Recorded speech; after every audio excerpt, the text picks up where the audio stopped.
Hi, thanks for tuning in to our Practical Nerds weekly podcast. I'm Shub, and together with my partner and co host Patrick, we normally invest in founders in design, construction, renovation, and logistics technology. Many of our friends in the ecosystem wanted us to start a podcast on the built world, and in return, we decided to honor their request with a show about nothing at all. Hey Patrick, looks like you and I had enough of handling each other IRL, and now we are back to this format again. Yeah, I'm an AI avatar, but you can interact with me very lively. Uh-huh. Yeah. I still am convinced that if not you, I might not be for real. So I think I'll deal with that until the next IRL episode. If this episode is gonna feel more deep, more substantiated to you, it's because AI has taken over, and I'm usually a very flat and shallow person, but the AI is able to augment me. Very nice. Yeah. Speaking of AI and deep and things of that sort, you had an interesting topic for this discussion, Patrick. I'm gonna sponsor it. Before I go there, Shub, I don't know if you noticed. You know what is the worst moment when you're a software adopter is when they switch off a feature. Not when they bring on a new feature, but when they switch off a feature. And here in the background, usually you see my TV That's right. showing the fundamental logos. Well, Android TV has decided to deprecate the functionality of the screensaver, allowing you to load images from Google Drive. And that function was deprecated yesterday, although I was obviously a heavy user of that. And so that reminded me that it's not switching on more functions that is painful always, but it's definitely switching off functions that you have been used to. Maybe what we need to do now is to get people, to put advertisements in the background because that's what Practical Nerds is going to be about. Yes, yeah, we can do some nice defense stocks there. Maybe we talk to Rheinmetall or Northrop if they want to do some product placement on that screen. Yeah, that's why we did that. Which I guess could be called leapfrogging ourselves here to reach a higher level, which is a very crude segue into what I would love to discuss with you. So you and I did not discuss this at any point in time over the last week. We're both coming with prepared minds, but uncoordinated minds. You have your own prepared mind. I have my own prepared mind about the question, hey, where might, purely hypothetical, because it is forward-looking, where might leapfrogging occur in construction technology? And let's briefly define leapfrogging in our terms, and then we're going to start with, hey, where has the world seen leapfrogging before? So leapfrogging in my world, or in my words, Shub, non-scientifically, would be where a country, a user, a customer group is not doing the next step of adoption that you have of a certain technology, of a certain or expansion of a technology or behavior that you have seen in other markets, other customer groups, other geographies before, but instead is basically jumping to a new level that the other customer group, the other geography is not even yet at, but the linear thinking would have suggested to they're going to take the next step. So that would be my definition of leapfrogging. Is that meeting your definition too? Yeah, Okay. it does. Then and by the way, sometimes that means there is nothing existing. The leapfrog is basically, hey, I'm starting from zero and I'm going to a completely new level that was previously unprecedented in the other customer groups. So Shub, let's start off maybe with an example from history that you have in mind. When you hear the term leapfrogging, where in the world has leapfrogging occurred? Look, the kind of examples that come to mind are one kind of leapfrogging. Perhaps we should also describe what types of leapfrogging occur. And I'm not an expert at this, but I think I think there may be two kinds of leapfrogging valid, and I think we'll probably touch upon both of them in our discussion. One is, as the term literally describes, you skip ahead a step, right? You think of adoption or development of technology or development of businesses or business practices a certain way, but you skip ahead one or more steps. The other is about creation of an entirely new step that was previously thought either not to exist or to create a different path altogether for how stuff is done. Okay. I think that also possibly could be called leapfrogging. Now, the most of the examples I am familiar with because of the Indian context and whatnot is of the skipping one or more paths type of an example, whatever it's called. If there are people in our some of our listeners, viewers, etc., who know what it's called, please let us know. So, I'm thinking examples from India around the turn of the millennium. We had quite a few changes. One of the companies there making a big push to move smartphones. So we had this pretty incredible move where millions, tens of millions, maybe hundreds of millions of Indians who previously did not have a landline connection, did not have quote unquote dumb phone, as I guess maybe it's referred to now. Back then we used to just call it a cell phone.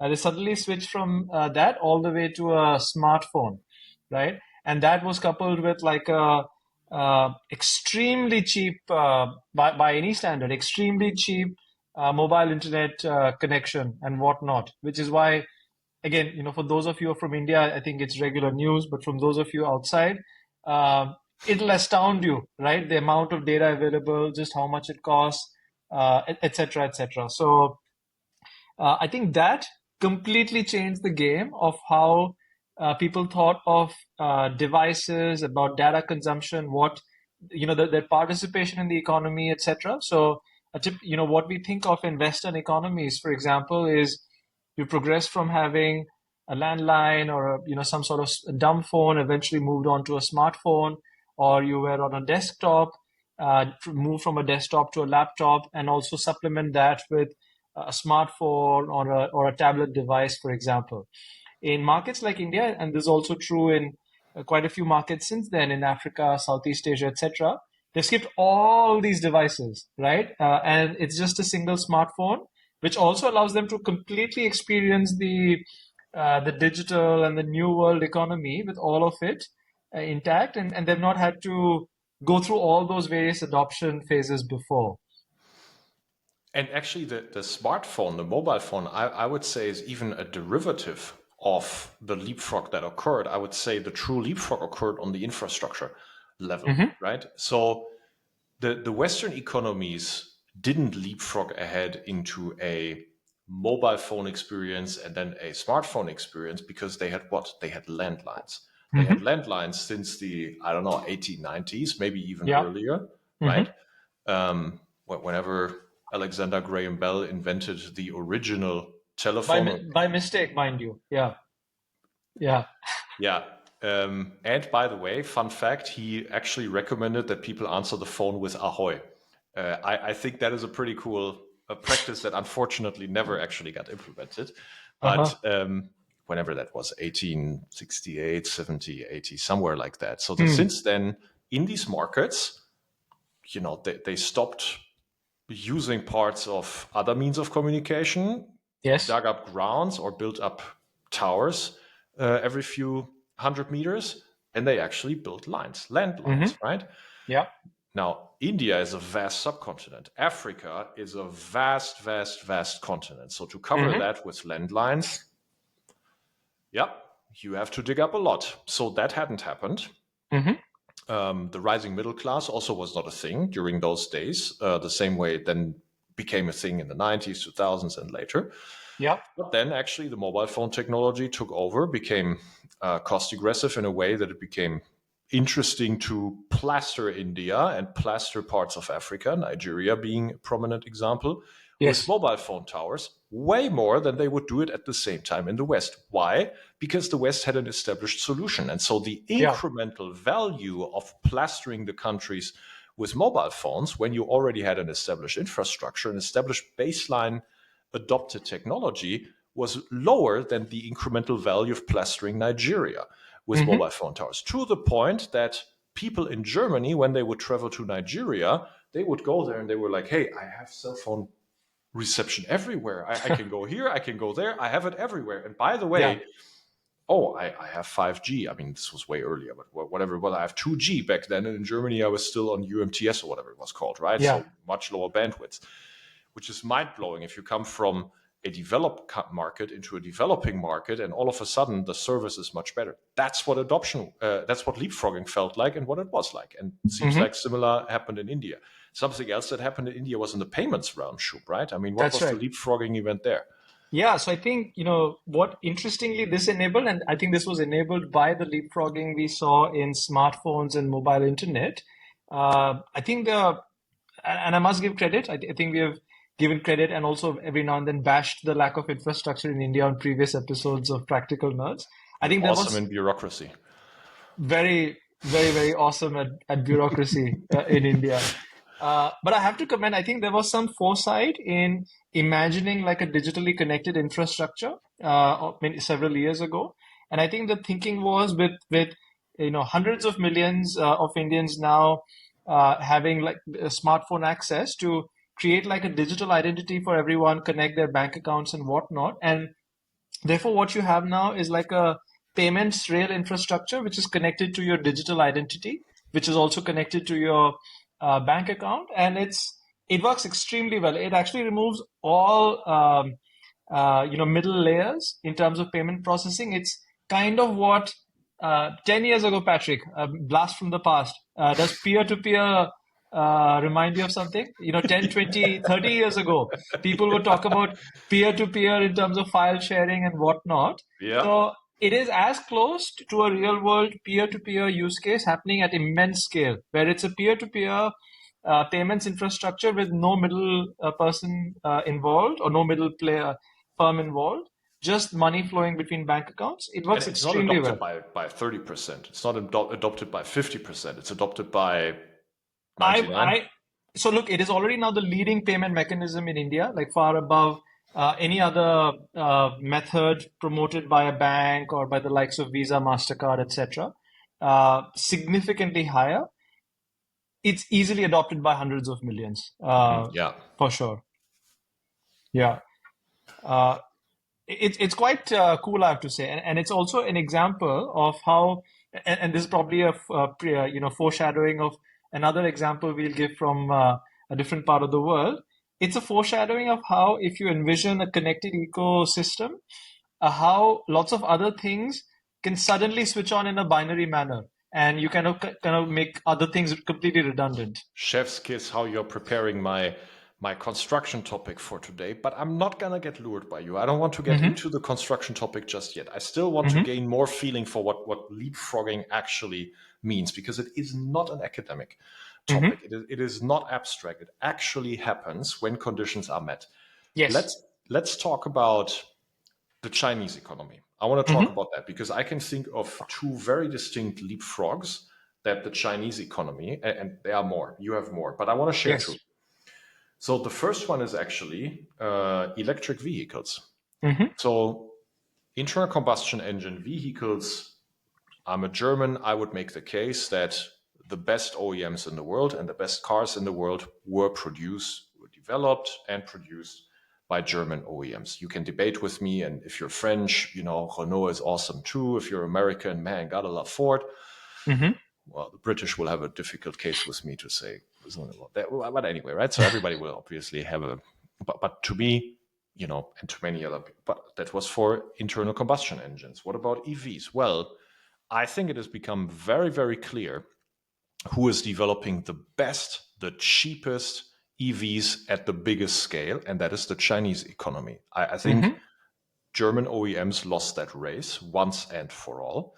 I've recently been pinged by a friend that has made a down payment when he was in China on a 1,035 horsepower EV for $68,000.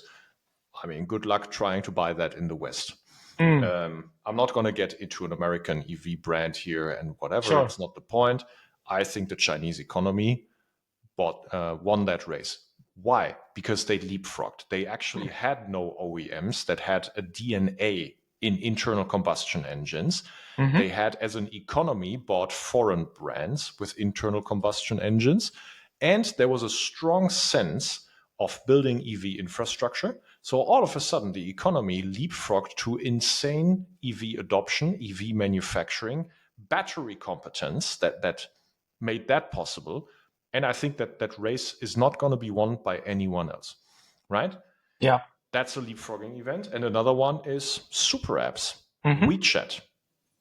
What can I not do on WeChat? It's very difficult. I mean, we have on our mobile phones in the West, we have like one established app for different kinds of functionalities. I have a messaging app, then I have this payment app, then I have that payment app, then I have this transportation, urban transportation calling app, then I have this pizza delivery app. Sorry, I don't have WeChat here, but with WeChat, I can do all of that. That is true. Yeah. Yeah, the Indonesians have Gojek.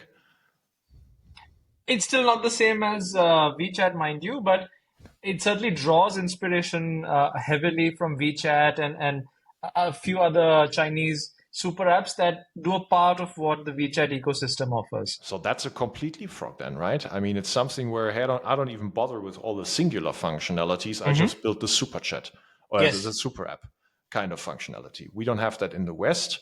There is an entrepreneur in the West that wants to build a social media platform into a super app. Let's see if that happens. Maybe yes, maybe no, but the leapfrog has happened elsewhere. So these things happen, Shub.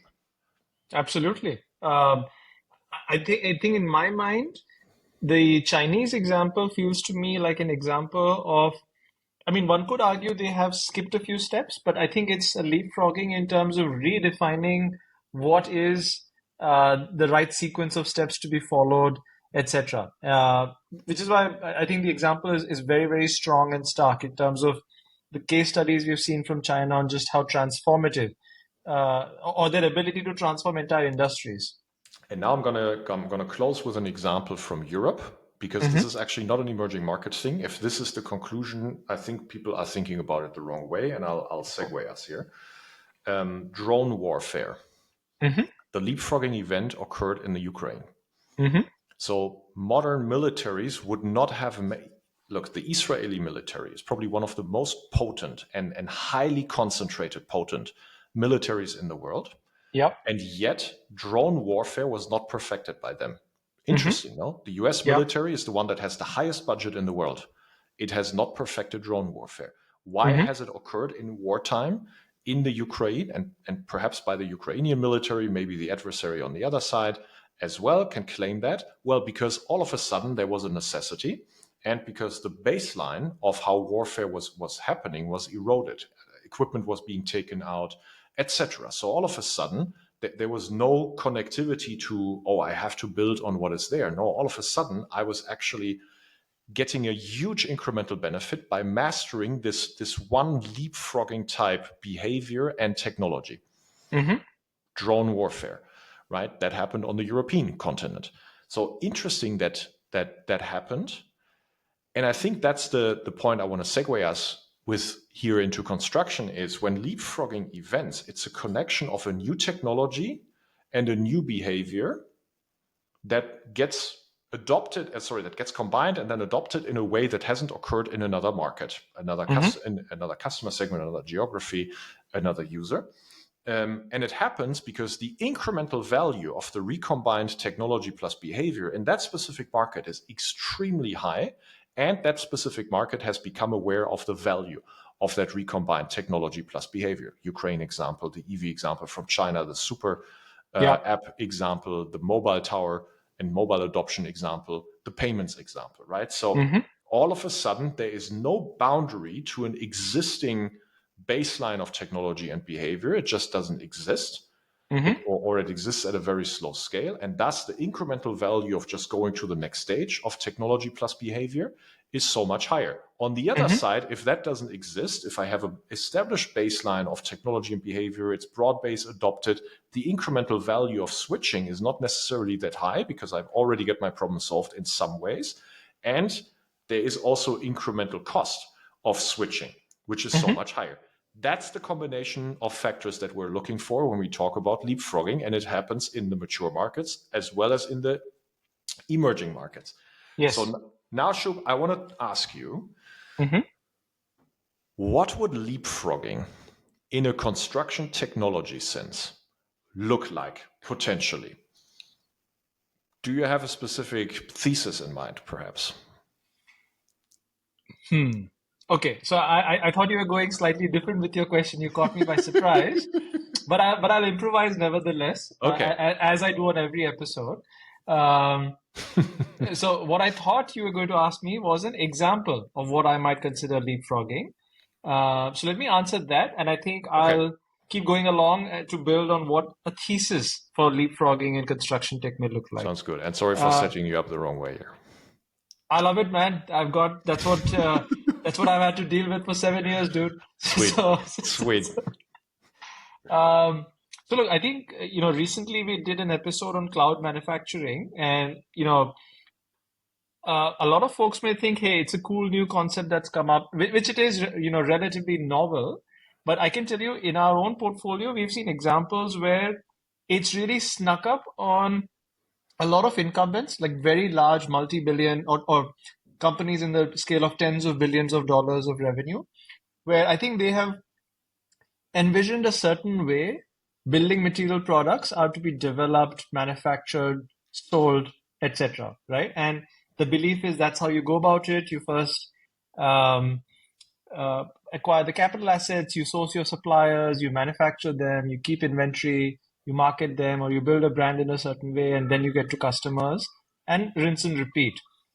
And I think what cloud manufacturing has showed is you don't need to go through all of that. And you can, if you know what you're doing with the model, you can skip several steps, skip a lot of the Like asset building. Yeah, skip a lot of the asset building phase, skip a lot of the capital investment needed, and that saves a ton of time. Right? Again, I don't want to go into details because it's a company we have also discussed before, but in a recent exercise we had done, we had compared all the other incumbents and the scale and the time. So we found that the typical time it took the incumbents to reach a certain scale, which was, I think, $2 billion or something like that in revenue. For the other companies, the time taken was in the 30 to 60 years range, which sounds like a lot, but it's actually believable given all the steps, the way you think of. And to be fair, it is, I think, not very different from what you and I thought when we started Fundamental, what it would take to start a building materials brand. When you need to do all of those things, it does take a lot of time and investment to get there. But then if you reimagine what it actually takes to create such a company, a lot becomes possible, and you can condense what took 30 to 50 years into 6, 7 years, right? In a way, you're also leapfrogging in terms of time, right? In a very poetic sense of the word. So for me, it's also an example. I still am not at a position where I would lay that out as a thesis. I think it's one manifestation of what to look for. Maybe I'll pass the question back over to you. Let me just briefly context, or maybe just add a cent here. And that cloud manufacturing leapfrogging was most likely to occur in India because the demand market was and still is growing extremely fast. And the players that leapfrogged with cloud manufacturing had the ability to start with the manufacturing assets, the manufacturing supply, etc., but without being bound by it. It wasn't actually on their balance sheet. So a leapfrogger that would have these factories on their balance sheet was not very likely, because for them, the incremental value of going cloud manufacturing versus the incremental cost of abandoning the non-leapfrog version is just a way different calculus. Yeah. But because the underlying demand market was growing so quickly and the supply was in the market available to be built into a cloud manufacturer, the incremental value of going with this model was extremely high for someone that was not bound by anything. And I think that's why it occurred. I mean, that's another reason how to look at it. Absolutely. I have a thesis, Shub, that I want to throw at you here and the listeners about how leapfrogging in construction software might actually look like. And then we're going to debate, hey, how would we notice if we're in the process of that happening. I'm not saying I'm certain this will happen. I'm not saying it's already happening. I'm saying I have a few data points that make me believe it might be happening. But we're going to discuss the signals that we all together need to look for. So I'm going to make a few anecdotal observations, but I think you're going to have a hard time finding data points that will disprove this. Anecdotal observation, when you talk to American, US-based general contractors and AE firms, generally you will see somewhere between a couple hundred to maybe even in some crazy cases 1,000 types of different softwares and point solutions that are adopted. Okay. And that is because the American economy, in construction specifically, has started the adoption of software much, much, much earlier than any other economy in the world. More innovative, more risk-taking, has led to and also more nascent ecosystem, or an ecosystem of construction technology that was more nascent earlier and that has fostered these solutions earlier, has created the ability to adopt software faster, and that has led to more software being adopted, and that has led to a couple hundreds to maybe even in some crazy cases 1,000 different point solutions in GCs or in AE firms. I have anecdotes that tell me exactly that, and I think you will not find data points that will actually dispute that. Okay. In Europe, however, especially mainland Europe, let's take the 3 or 4 big ones here: Germany, France, Spain, to a lesser degree even Italy. You will rarely find a GC or an AE firm that would have 200 different software solutions adopted. You will find some, but that will not be the norm. The norm will be, on average, now I'm making a claim that I cannot prove to you. I'm making it for the overgeneralization here. On average, maybe 100. Okay. Why? Because the adoption curve is way behind the American construction market in terms of software, which also means that, and by the way, Procore is just not a thing over here. Could it also be, sorry to interrupt you, could it also be as a result of relatively lower spend on software solutions as a proportion of revenue, for example? Potentially, but I wonder which is the chicken, which is the egg here. I don't know, right? Okay. But I was going to say something else that you will like is Procore over here is not a case. But the moment, Procore is now a 21, 22-year-old company.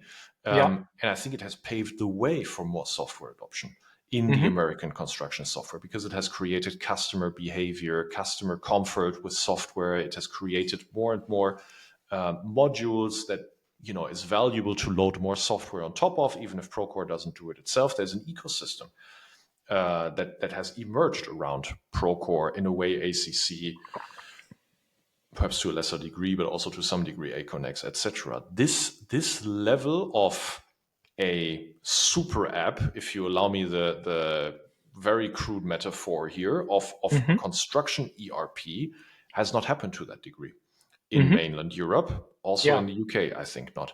Interesting, no? So now you're going to see on average, maybe almost an order of magnitude on average, less software point solutions over here. And yes, yet I'm having discussions with both American GCs and European GCs who tell me the exact same thing. Hey, we're pretty fatigued of software, but on different scales. Isn't that mind-blowing? Yeah, like the one is fatigued at a couple hundred and the other one is fatigued at maybe already 100.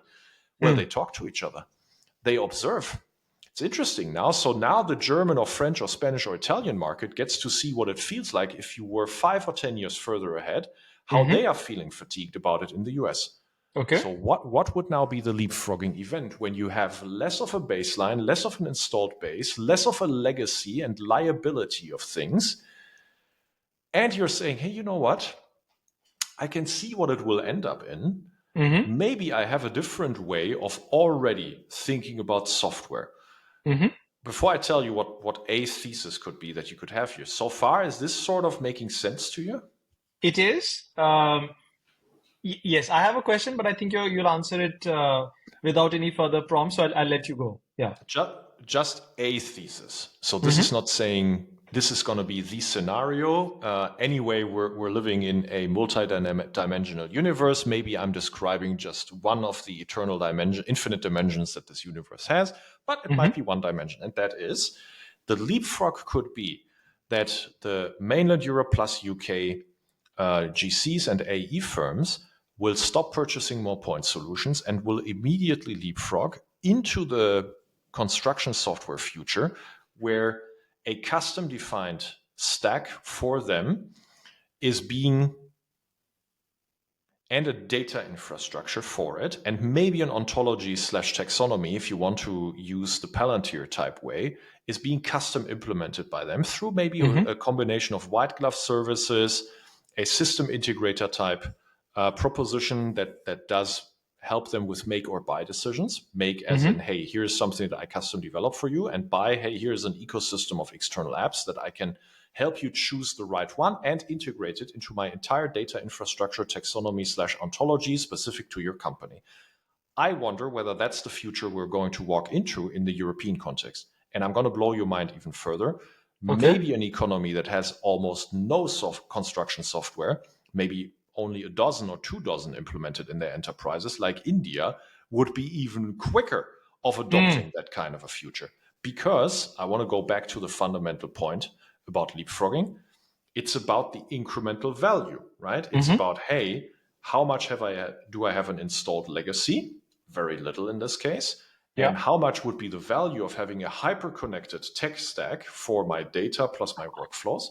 And that incremental value, when that is high enough, I'm going to leapfrog there. And that would be the highest, where basically you have a lot of construction activity, which Europe is going to see now, India is seeing, and you're having very little legacy. So that's a thesis, a dimension in this multi-dimensional universe, how it might play out.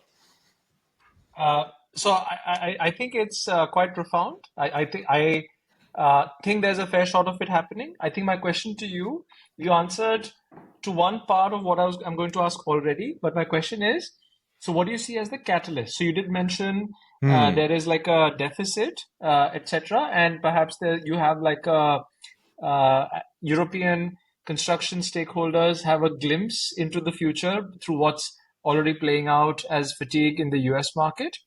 Now, what is the catalyst that will, because when we talk of super apps, of course, the implication, quite literally in the name, is that you offer the benefits of a scaled up platform from day one, right?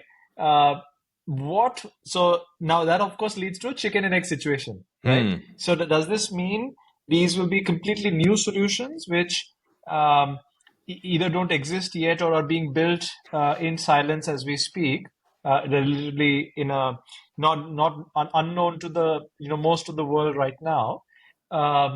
Is that the form they'll take? If yes, what do they need to do to overcome to unleash themselves as a super app? I think personally, I think in this dimension of the universe, the catalyst has already happened and we just haven't realized it yet. And that is AI and the compounding effect on fatigue that it actually has.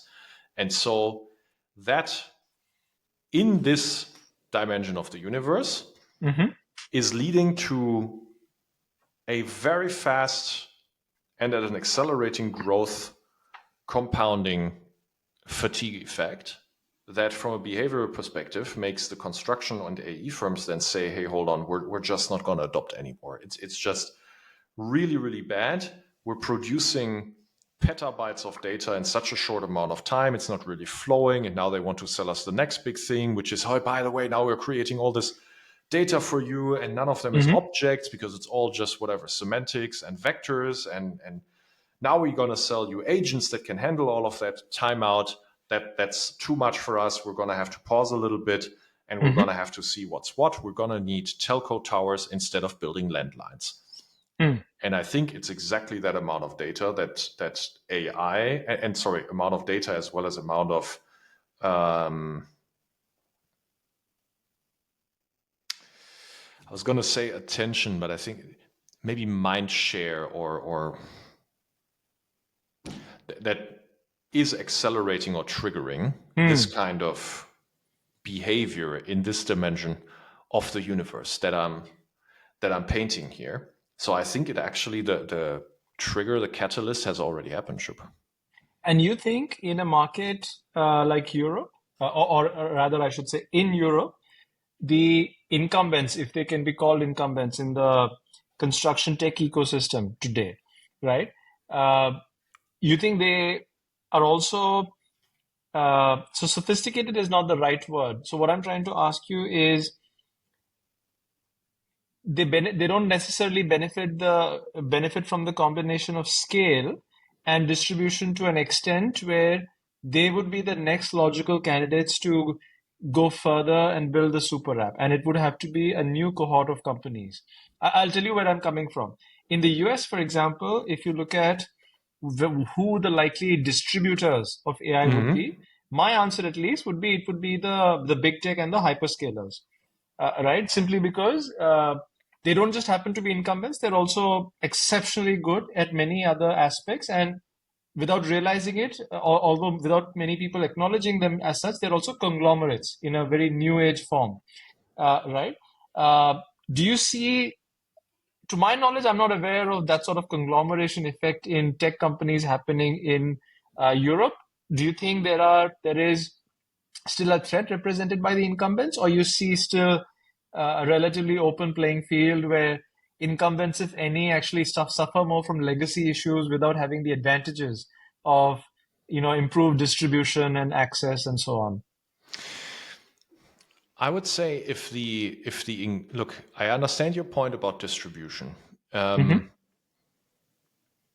because you're right in a leapfrogging sense. What you would see is a fairly rapid installation of a new installed base, and that comes with cannibalization costs. So if you make me install a new installed base, it's not going to coexist necessarily with the old installed base. And if it does, the old one is going to phase out eventually. I'm not going to invest in that anymore. So once I had committed to building, tens of thousands of telco towers, I'm not going to invest in the same pace into landlines anymore. Maybe I'm not going to deprecate the landlines all of a sudden. I'm going to leave them as an installed base, but I'm not going to invest in them anymore. So there is a cannibalization effect. And yet, to your point, it was the landline operators that actually became mobile phone operators, but not only. The most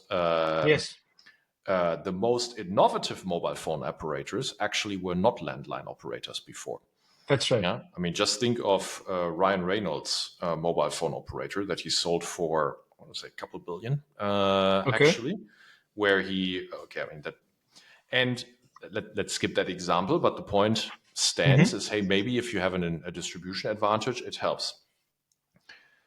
So in mobile phone, there is a cannibalization effect to the landline, which actually makes it not necessarily more likely that the incumbent is going to do that. Yet we have examples here where the incumbents had enough foresight, probably because of competence, probably because of capex, probably because it is a natural monopoly in that case. If you look at the other examples, it was absolutely not the incumbents. The ICE car OEMs did not build EVs the first, because that was a very strong cannibalization effect. And yet they had all the distribution advantage. They had the brands, they had the channels, everything. That is true. And of course, this is a debate now, and I think it'll be interesting to see where we go with this. One may argue, for example, we brought up WeChat. WeChat, of course, for those who don't know, is from Tencent. And before Tencent rolled out WeChat, not that they were big in messaging and communications, but they had put several consumer tech products already out there, used by millions, maybe tens of millions of Chinese consumers beforehand. So they did have that advantage. Similarly, with the smartphone provider and the mobile internet provider, a reference from India, which is Reliance, they also had the benefit of not necessarily being, actually, they were a complete new entrant in that area, but they had the benefit of just being a well-respected and very well-capitalized conglomerate. But they didn't cannibalize themselves then. No, it was a completely new greenfield operation for them. Yeah. Yeah. So the incremental value of going for this, to my earlier point, was extremely high. They had no legacy. It's not just the customer or the user that doesn't want the legacy. It's also the supplier, the new entrant that doesn't have to have the legacy, in my opinion. Fair. I hear you. So when you are a construction software incumbent and you have an installed base and now you're proposing this, are you really going to propose it in a way where it's truly leapfrogging and cannibalizing your existing installed base? I mean, now consider if you're a publicly listed company. I mean, no. I don't think that's the most Yeah, likely I to agree happen. with you. Yeah, I'm in agreement with you there. That's right. So to me, this is an extremely compelling thesis, actually, and it informs a little bit what I'm looking for. Because in the end, you and I and our team's job is also to find the most generational versions and help those companies exist. Sometimes you can also be the second most generational version and still be an amazing company and an amazing investment. So we're not going to shutting our eye on those. Hmm. But that's part of the job, right? And so for me, this whole leapfrogging conversation of what would be a construction scenario, dimension, world in Hmm. this universe where construction software itself gets leapfrogged by Europe, India, and I mean, in China, I want to talk to you about open source for a second, because that is going to be a very interesting leapfrogging event too. But let's save that Hmm. for the final 2 or 3 minutes, Sure. right? I find that very thought provoking and kind of instructive what the most generational versions of companies look like, because the answer might not be let's tackle the next workflow that nobody has tackled yet with AI. Yeah, I mean, look, I think in general, and it's fascinating that this is what we are discussing after several episodes also of not necessarily um, coming to very warm conclusions about the prospects of AI. But I have to say, I am in agreement with you about the role that AI and um, could play in how it levels the playing field for new companies, specifically with the view to replace software. And this is where I really agree with you, in the absence of companies that have mastered distribution and workflow integrations uh, in more mature markets. Yeah. So that could be an interesting direction. And if you're a founder believing in that thesis, building for that thesis, I would recommend 2 things. One, keep it non-obvious, stay under the Mhm. radar, do not communicate what you're doing except to your customers. And I have a feeling your customers will love you. And Mhm. 2, come talk to me. Hey, and if you, you know, uh, are not fully excited by what Patrick has to say, you can come talk to me as well. Yeah. A quick side note, because you mentioned the distribution and Hmm. whether the incumbent would have a distribution advantage. I actually think there's another reason why the incumbent will not have a distribution advantage, because I feel like this kind of leapfrog will Hmm. be wrapped in a white glove implementation. I have a feeling there is going to be a strong white glove component to how you're going to build this for construction customers in Germany, France, Spain, Italy, India. And that white glove component is is going to destroy the economics of how you're today distributing enterprise software. At first, it's going to make the cash flows actually greater, but it's going to destroy how your whole company reports and operates if you're fairly mature already, which would be the incumbent advantage here. And because of that, it would not only cannibalize your existing installed base, I think it would also cannibalize the way you're thinking about distribution. And that's another reason why I think it would not come from the incumbent, actually. Yeah, I mean, as I hear myself and also hear you speak, I must confess I'm actually not aware of who that incumbent even might be in construction, who has an immense product advantage and distribution advantage, etc., In etc. the US Procore, certainly, wouldn't you say? Yeah, correct. But outside of Procore, since we're talking about Europe, I'm not sure who that might be. I'm pretty sure there's none that fits that description in India. I think we may have come across an early example of one such firm in China, possibly. Uh, yeah, but you're right. I think might not be that many um, examples now that I think about it. Even though I brought it up as a conceptual exercise, I'm not sure who fits that description in Europe. Okay, so now to bring this whole conversation home, Hmm. last 2 3 minutes talking about China. I'm Sinophile, and Hmm. I have a special place in my heart for China. Hmm. And we are we're witnessing how the Chinese AI ecosystem is doing things at a very rapid pace, and they are getting too easily dismissed, I feel like, by Hmm. pundits in the Western world as all whatever this kind of model is inferior, this is all smokes and mirrors, etc. Yeah, which is what people say when their stock price was inflated by them having a supposed AI leadership, and now something else gets released and undermines their narrative. Then people react with that kind of statement, but it's actually not based on facts necessarily. And I'm gonna say the following, Shub, here. Enterprise SaaS has never existed in China. People in the West don't understand this. So China has produced several of the largest IPOs ever in the world. It has minted several of the most valuable technology companies of the last 25 years. And yet, very few of these will be enterprise software or even cloud. Because in China, as well as in India, Shub, and maybe the wider Asian market, enterprise is not something that you pay for in the same way that you do it in the United States and in Europe. And so we are seeing how AI in China gets much faster R&D and much faster adoption for two reasons. One, the talent pool is so incredibly dense and deep. And two, I believe because of that, they are just going to open source a lot of the technology that AI enables, a lot of the software that AI enables, that if you're going to charge for that in the West, maybe there's an open source alternative from the East. Do you think I'm right that what's going to happen? So I agree with most of what you said in terms of the talent density and the way technology will get absorbed and priced is very different from what we see in the Western world. And I think this is true for China. It's true for, I think all emerging markets that we come across as well. I'm not so sure about the open source aspect though. I think what we may, so my hunch is a slightly different one, not so much open source. It'll be, or let me put it this way. It'll be open source on the supply side of the product or intelligence gathering funnel, but it might be not open source on the demand side of where the product is administered, if that makes sense.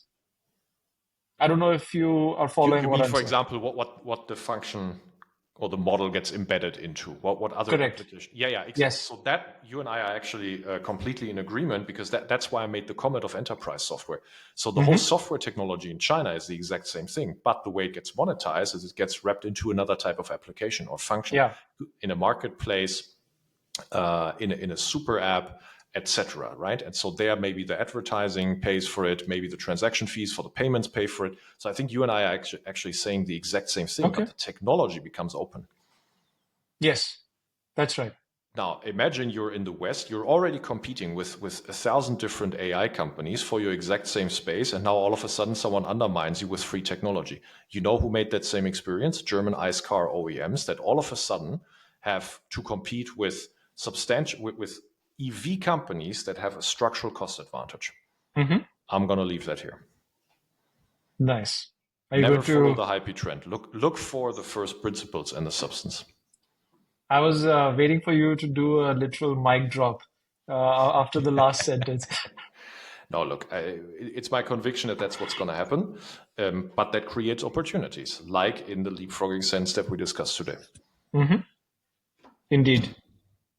Cool. So if you believe in that too, hit me up. If you believe in that, if you don't believe in that, I still want to hear from you. But in the end, if you're building a company that is built on these principles, please, I really want you to stay under the radar, because that will maximize the window under which you can benefit from this non-obvious insight, and perhaps hit me up one-on-one. Only hit Patric up. Just don't talk to Shub. That's right. That'll be the mic drop moment of this episode. Nice. Cool. Yeah, but look, I think this is kind of thought-provoking when you frame what you look for, or what you could found from the sense of, hey, where could I actually leapfrog in construction tech? I think this is an interesting perspective. Absolutely. I mean, I think it frames a lot of things that we've said in previous episodes in a different wrapper. See what I did there? Oh, right? Yeah, nice pun. Right, in a different wrapper, and I think I really like the sprinkling of different examples and contexts. Now I know that this whole conversation with your AI avatar has been just prompt chained into 49 minutes and 52 seconds. I mean, if nothing else, check out how smart my AI avatar is, man. Well done. Well chained. Yeah, All right, man. Happy weekend. nice. Happy weekend, sir. Cheers.